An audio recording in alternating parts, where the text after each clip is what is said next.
Boker Tov, mes chers amis, après une petite interruption, j'imagine que comme tout le monde, dans les préparatifs intensifs de la fête de Pessah qui viendra sur nous, Be'ezrat Hashem, demain soir, donc dans la joie, la santé pour vraiment tout Israël, que l'on puisse avoir le mérite par la célébration de ce Pessah qui tombe exactement comme les dates où nos ancêtres sont sortis d'Égypte, c'est-à-dire le Shabbat Hagadol, c'était le 10 Nissan, et on est sorti le jeudi. Le jeudi, c'était donc le 15, le premier Seder ayant été célébré à l'intérieur encore d'Égypte, le 15, la veille du 15, donc le mercredi soir, exactement comme cette année, eh ben, que par ce grand mérite, nous puissions voir la Géoula Shlema, notre délivrance très très vite, pour nous retrouver tous à Yerushalayim et pouvoir apporter les korbanot dans le troisième temple.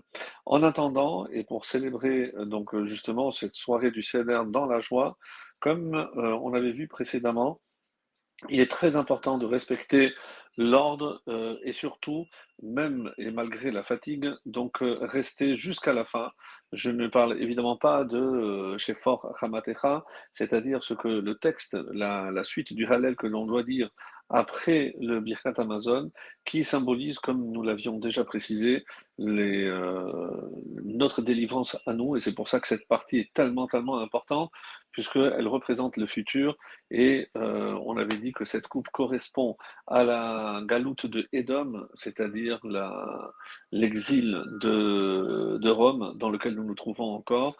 Et il ne faut pas évidemment voir Rome, mais la Sin Atrinam, malheureusement, la cause de cet exil, c'est-à-dire la haine gratuite, comme je vais vous le faire voir à travers donc cette conclusion qui est lu par quasiment toutes les communautés, aussi bien séfarades que ashkénazes, et c'est avec le chant de Chad Gadia, donc un chevreau, Gedi, donc c'est un chevreau, et comme dans le verset, Al Tevachel, Gedi, Vachalev Immo, ne pas faire cuire le chevreau dans le lait de sa mère.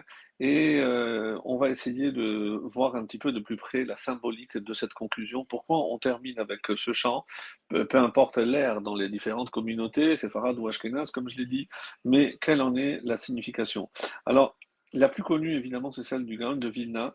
Il faut savoir qu'il y a des commentateurs qui ont donné plus de 10 pérouchim, 10 commentaires sur uniquement ce piyut, ce chant-là, et selon le Remez, selon le Drash et selon le Sod. Donc nous allons nous contenter aujourd'hui avec le Gaon de Vilna de nous concentrer sur le Drash, c'est-à-dire l'interprétation d'après la symbolique des noms. On commence donc par rapport au Chad Gadia, donc il s'agit ici de deux chevreaux. Pourquoi il y a deux Chad Gadia deux fois? Et c'est une allusion à ce que l'on appelle dans la Torah, Shenegediye Izim, lesquels donc Yaakov a apporté à son père et par lesquels, grâce auxquels, il a reçu les brachot de son père Yitzhak. Rappelons également que comme il s'agissait des deux, pourquoi deux? Parce qu'il y avait deux korbanot, korban chagiga, un c'était pour korban Pessar et l'autre korban chagiga, et c'est comme ça qu'on avait expliqué le fait que lorsque Esav est arrivé, il a dit quoi? Tu ne peux pas manger, et comme il avait déjà consommé le Corban Pessar, et on sait qu'après le Corban Pessar, on ne peut plus rien consommer. Alors, c'est la raison pour laquelle, d'après l'interprétation du Gaon de Vilna, donc à quoi ça correspond Chad Gadia, ce sont les deux chevreaux que Yaakov a apportés à son père et par l'intermédiaire desquels il a reçu les brachot pour les transmettre à son fils Yosef et les Toledot Yaakov Yosef. Après est venu Shunra. Qu'est-ce que c'est Shunra? C'est le chat. Le chat, on les connu, comme la Gemara nous dit, dans Brachot 6, page A, alors que Hashunra, c'est justement un du côté de Yetzer Hara qui symbolise la kin'a, la jalousie. Et à quoi cela fait-il allusion? C'est la kin'at Hashevatim, c'est la jalousie des frères à l'égard de Yosef.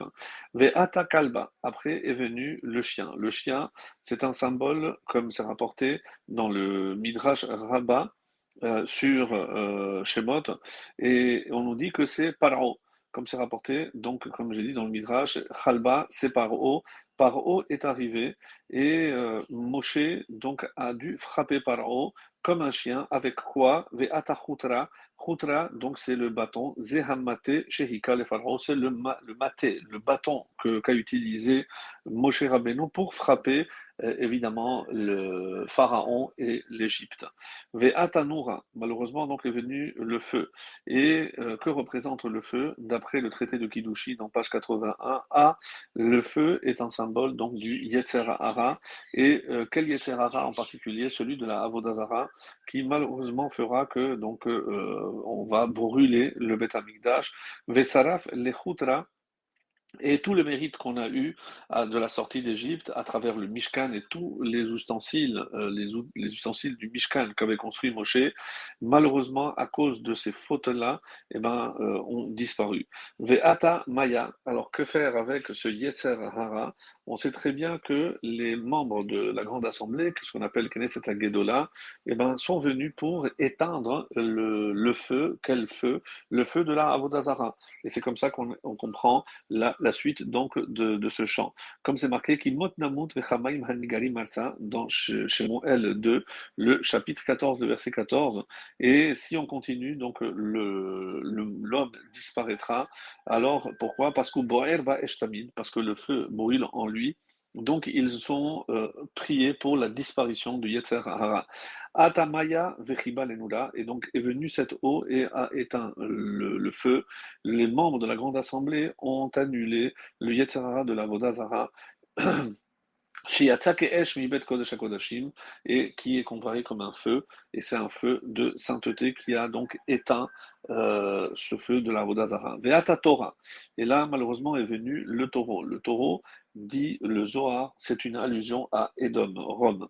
Ve'shata lemaya, et il a bu l'eau. Si on a dit que c'était les membres de la Grande Assemblée, à l'arrivée de Rome, donc par la destruction du deuxième temple par Titus, malheureusement, donc, tous les membres de la Grande Assemblée ont disparu. Ve'ata Shochet, et est venu le Shochet pour exterminer donc Titus et l'Empire de Rome. Ze Mashiach ben Yosef, c'est le Mashiach descendant de Yosef, Veshachat le Torah, qui va tuer Édom. Mais bon, l'influence malheureusement d'Édom est restée. Ve'ata malach mavet, et pourquoi l'ange de la mort est-il venu? Parce qu'on sait que le Mashiach ben Yosef doit mourir, comme c'est rapporté dans le traité de Souka en page 52a, où on dit que le Mashiach ben Yosef va mourir. Ve'ata akadosh baruch hu veshachat le malach mavet, et c'est à la fin Akadosh Baruch Hu qui viendra et qui va égorger le Malach HaMavet, comme c'est rapporté dans le prophète Isaïe au chapitre 25, le verset 8, où Bila HaMavet Lanetza, donc la mort disparaîtra pour toujours, ou Macha Hashem Elohim Diyama Mal Kol Panim, c'est le souhait qu'on adresse aux endeuillés, et que Hashem effacera toute larme de tout visage. Ce sera la disparition définitive de la mort, parce que la haine gratuite disparaîtra, parce que l'ange de la mort disparaîtra, on redeviendra éternel, et c'est l'annonce évidemment de notre délivrance finale que je nous souhaite le plus tôt possible. Mes chers amis, Pessah Kacher, Vesameach, profitez bien de ces instants uniques de Pessah pour, on va dire, emmagasiner toute cette énergie et surtout pour passer du temps avec vos proches, vos familles. Ce n'est pas un temps de vacances à proprement parler, mais ce sont des moments intenses qu'il faut consacrer aussi à l'étude pour continuer à nous élever et mériter la délivrance finale. Pessah Kacher, Vesameach à tous.